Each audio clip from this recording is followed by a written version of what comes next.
அனைவருக்கும் வணக்கம். ஓம் தத்புருஷாய வித்மஹே பகரதுண்டாய தீமஹி தன்னோ தந்தஜோதயா. மாதா பிதா குரு தெய்வம் இவரோட ஆசியுடனும் எம்பெருமான் கருப்பனும் தாய் காளிகா தேவியின் அனுக்கிரகத்துடனும் திரு செந்தூர் ஆண்டவரின் ஆசியுடனும் இன்னைக்கு நம்ம ஒரு ஜோதிட பதிவை பார்க்க போறோம். எனக்கு ஜோதிட ஆர்வத்தை தூண்டிய எனது மானசீக குருநாதர் ஜாதக அலங்காரம் கீரனூர் நடராஜன் ஐயா அவர்களையும் வணங்கி, அடிப்படை ஜோதிடத்தை இணைய வழியாக கற்றுக் கொடுத்த திருப்பூர் ஜி கே ஐயா அவர்களையும் வணங்கி, தற்போது உயர்நிலை கற்றுக் கொடுத்துக் கொண்டிருக்கும் எங்களை போன்ற மாணவர்களுக்கெல்லாம் ஆதித்தனாக திகழும் சுபத்துவம் பாவத்துவ சூட்சும விளைவின் நாயகன் ஜோதிட கலைஞர் ஐயா குருஜி அவர்களையும் வணங்கி, இதுவரை யாரெல்லாம் குருவாக இருந்தார்களோ அவர்களின் பொற்பாதம் தொட்டு வணங்கி, எமக்கு யூடியூபில் வீடியோ போட உத்வேகம் அளித்த மதுரை சாய் செல்வம் ஐயா அவர்களையும் வணங்கி, இந்த ஜோதிடத்தை கற்றுக்கொள்ள அனுமதித்த பிரபஞ்சத்திற்கும் நவ கிரகங்களுக்கும் என் குலதெய்வத்திற்கும் நன்றியை தெரிவித்து, நான் ஜோதிடம் படிக்கும் போது தங்களுடைய ஜாதகங்களை ஆய்வுக்காக கொடுத்த எனது தோழர்களுக்கும் தோழிகளுக்கும் நன்றியை தெரிவித்து, இன்னைக்கு ஒரு ஜோதிட பதிவு பார்க்க போறோம். குறிப்பாக இன்னைக்கு ஜோதிடம் திருமண பொருத்தத்துல நம்ம பார்க்கும்போது திருமண பொருத்தத்தை பத்தி தான் இன்னைக்கு நம்ம பார்க்க போறோம். திருமண பொருத்தத்துல 10 பொருத்தத்துக்கு நிறைய முக்கியத்துவம் கொடுக்குறாங்க கிராமப்புறங்கள்ல. குறிப்பாக சிவகங்கை, ராமநாதபுரம், கொங்கு மண்டலம் இந்த மாதிரி அமைப்புகள்ல தான், தூத்துக்குடி இந்த மாதிரி அமைப்புள்ள வாக்கிய பஞ்சாங்கங்களுக்கும் 10 பொருத்தத்துக்கும் நிறைய முக்கியத்துவம் கொடுக்குறாங்க. ஆனா 10 பொருத்தத்திலேயோ ஒண்ணுமே கிடையாது. கிரக பொருத்தம் நல்லா இருக்கணும், தசாபுத்திகள் நல்லா இருக்கணும். முதல்ல அந்த ஜாதகரோட குடும்ப வாழ்க்கை எப்படி இருக்குன்றது பிறந்தன்னைக்கு பிக்சல். திருமண உறவுல ஒரு சந்தோஷத்தை அனுபவிப்பாரா இல்ல சங்கடங்களை அனுபவிப்பாரா என்னது.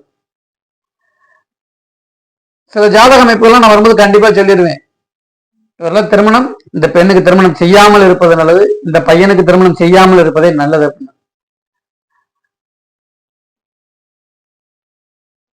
ஒரு பையனுக்கோ ஒரு பொண்ணுக்கோ அவங்க பேரண்ட்ஸ் ஒரு ஜாதகத்தை எடுத்துட்டு நாங்க பொண்ணு பார்க்க போறோம், இந்த பையன் பார்க்க போறோம் அப்படின்னு சொல்லும் போது நாம இந்த மாதிரி வார்த்தையில சொல்ல முடியாது. ஆனா நீ முட்டா பயலாடா, பிள்ளைய கட்டி கொடுக்காம வீட்லயே வச்சுக்க முடியுமாடா? அப்புறம் என்ன பண்றது? அதற்கு தகுந்த மாதிரி ஜாதகங்களை தான் இணைக்கணும். இணைச்சாலும் 7ஆம் பாவகம், பாவக அதிபதி சுக்கிரன், செவ்வாய், இந்த பாவர்களோட இணைவு இந்த மாதிரி அமைப்புல இருக்கும்போது கண்டிப்பாக பிரச்சனைகளை கொடுத்துதான் ஆகும். திருமண பிரிவுகளை கொடுத்துதான் ஆகும். சிலருக்கு பொருத்தம் நல்லா இருக்கும், ஆனா வர்ற தசைகள் எல்லாமே பாவத்துவ தசைகளாக இருக்கும். 15-20 வருஷம் பாவத்துவ தசைகள்ன்ற போது என்ன, அதுக்கப்புறம் வாழ்க்கையே முடிஞ்சு போயிடும். அதுக்கப்புறம் சுபத்துவ தசைகள் வந்தா என்ன, வராட்டி என்ன, வாழ்ந்து முடிஞ்சதுக்கு அப்புறம். குறிப்பா திருமண பிரிவுகள்ல முக்கிய பங்கு எப்படி பிரிவுகளை அதிகமா கொடுக்கணும்னா, ஒரு ஜாதகத்துல ராகு சுக்கிரன், ராகு சந்திரன், ராகு செவ்வாய், கேது சுக்கிரன், கேது செவ்வாய் இந்த மாதிரி கிரக இணைவுகள் இருந்தாலே கண்டிப்பாக திருமண அமைப்புகள் பாதிக்கப்படும். அதற்கு அடுத்த மாதிரி 7ஆம் பாவகம், பாவகாதிபதியும் பாதிக்கப்பட்டதுன்னா கண்டிப்பாக திருமண வாழ்க்கையில சிக்கல் அப்படின்றதான் உண்மையான விஷயம். குறிப்பாக உபய லக்கணங்கள் என்று சொல்லக்கூடிய மீனம், கன்னி, மிதனம், தனுசு இந்த 4 லக்னங்கள்ல பிறந்தாலே கண்டிப்பாக திருமண வாழ்க்கை ஏதேனும் ஒரு வழியில சிக்கல்களை கொடுக்கும், மன உளைச்சலை கொடுக்காமல் போகாது. இதுவரைக்கும் நான் பார்த்த வரைக்கும் மற்றவர்களோட இதுக்குள்ள நம்ம தலையிடுறது கிடையாது. இது என்னோட அனுபவத்தை நான் இப்ப பகிர்ந்துகிட்டு இருக்கேன். அதுக்காக ஒருத்தர் நான் மிதன லக்னத்துல பிறந்தேன், எங்க குடும்ப வாழ்க்கை நல்லா இருக்குன்னா அவரோட சுக்கிரன் 7ஆம் பாவகம், பாவகாதிபதி, சுபத்துவ தசைகள் தொடர்ச்சியாக இருந்திருக்கும். பையனோட சந்திரனை குரு பார்த்திருப்பாரு, பொண்ணோட குருவை பையனோட சந்திரன் பார்த்திருக்கலாம், இல்ல சந்திரனோட குரு இணைஞ்சிருக்கலாம். இந்த மாதிரி அமைப்புகள் இருந்திருக்கும். நான் பார்த்த மட்டுக்கும் ஏதேனும் ஒரு இக்கணம் வைக்காம இந்த உபய லக்கணங்களுக்கு போனதில்லை.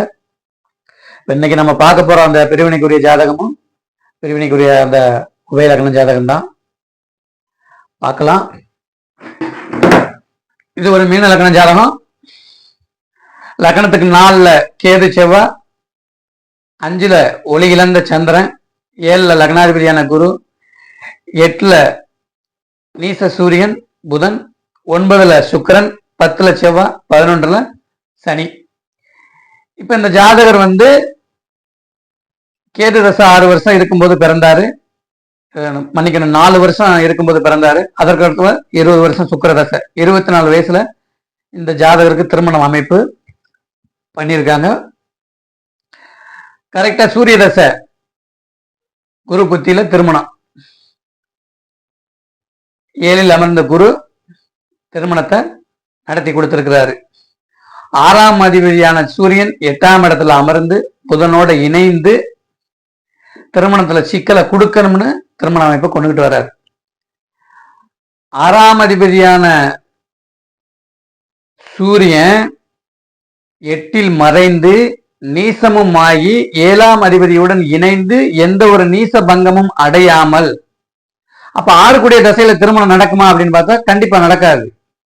ஆனா சுக்கிரனின் வீட்டில் அமர்ந்த கிரகங்கள் தசை நடத்தும் போது ஜாதகத்தில் சுக்கிரன் கெடாமல் இருந்தால் கண்டிப்பாக திருமண அமைப்புகளை கொடுக்கும். அப்பதானே இங்க பிரச்சனையை கொடுக்க முடியும். அப்படின்ற அமைப்புல இந்த ஜாதகருக்கு சூரிய தசை குரு புத்தியில திருமணம் முடிஞ்சது, சனி புத்தியில திருமணம் முடிஞ்சு போச்சு. சிவப்பு கலர் கட்டிடங்கள்ல போயிட்டாங்க.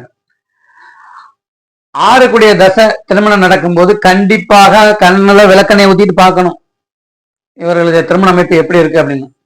இப்ப இந்த அமைப்புல எப்படி இந்த ஜாதகம் அப்படின்னு பார்த்தோம்னா, 7ஆம் அதிபதி 8ல போய் மறைஞ்சு நீசனோட இணைஞ்சு சனியின் பார்வையும் வாங்கி முற்றிலும் கெட்டு போய்விட்டார்.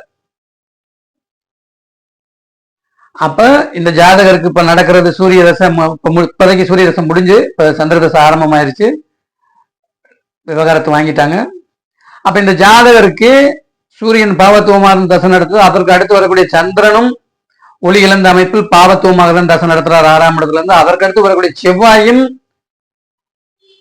திக்பலம் இழந்து கேதுவோட இணைஞ்சு பாவத்துவமாக தசை நடத்துறார். அப்படின்ற அமைப்புல 16 7 23 வருஷம். அதற்கப்புறம் வரக்கூடிய ராகுவும் கிட்டத்தட்ட 30-40 வருஷங்கள் இந்த ஜாதகருக்கு எந்த ஒரு சுபத்துவமான தசைகளே இல்லை.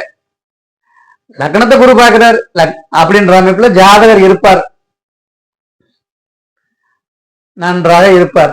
ஆனா தசாபுத்தி நடப்பில் இந்த ஜாதகர் குடும்ப அமைப்பு நன்றாக இல்லை. இந்த மாதிரி அமைப்புல திருமணங்களை செய்யாமல் இருப்பதே நன்றது. இதுல ஜோசியரை திட்டுறதையோ பொருத்தம் பார்த்தவர்களை திட்டுறதையோ அமைப்பு இல்லை. 2வது 7க்கு 10ஆம் இடமான செவ்வாய் பார்வை ராகு வாங்கி இருக்கிற அமைப்புல 10ஆம் பாவகமும் முற்றிலும் வலுவிழந்து மாமனார் மாமியார் பிரச்சனையை கொடுத்து சூரியனும் இங்க நீச்சமாகி சம்மந்தி பொருத்தமும் இல்லாம 2 வீட்டுக்கும் 1 வருஷத்துக்கு சண்டை பிரச்சனையாகி சிவப்பு கலர் கட்டிடங்கள்ல போய் திருமண முறிவு ஏற்பட்டுருச்சு. இங்கே 7ஆம் அதிபதி சூரியனோட இணைஞ்சு நீசனோட சனியின் பார்வையும் வாங்கி முற்றிலும் கெட்டு போயிட்டாரு. இந்த ஜாதகர் மனைவி கணவனுக்கு கொடுத்த முக்கியத்துவத்தை கொடுத்த விட அவரோட தோழிக்கு தான் முக்கியத்துவம் கொடுத்தார். தோழியின் பேச்சை கேட்டு நீ எனக்கு வேண்டாம் அப்படின்னு டிவோர்ஸ் வாங்கிட்டு போயிட்டார். இப்ப இந்த மாதிரி அமைப்புல என்ன, 7ல குரு மட்டும் இருக்கிறார், 7ஆம் பாவகம் வளர்த்துருச்சு, நல்லா வாழ்ந்துருவாங்க அப்படின்ட்டு திருமண பொருத்தம்லாம் பார்த்தா அதுக்கெல்லாம் ஒன்றும் வேலையே கிடையாது. தசாபுத்திகளே சம்பவங்களை பிக்சட் பண்ணும். கோச்சாரத்துல அந்த கிரகம் நல்ல கிரகங்களோட இணையும் போது கூடுதலாக குறைவாக நல்ல பலன்களே கெட்ட பலன்களே செய்யும். இதுதான் அமைப்பு.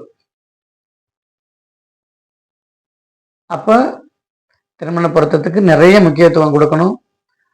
ஒரு ஆணோட ஜாதகத்துல இந்த மாதிரி இருக்கு அப்படின்னா பெண்ணோட ஜாதகத்தில் இந்த மாதிரி இணைக்கணும்.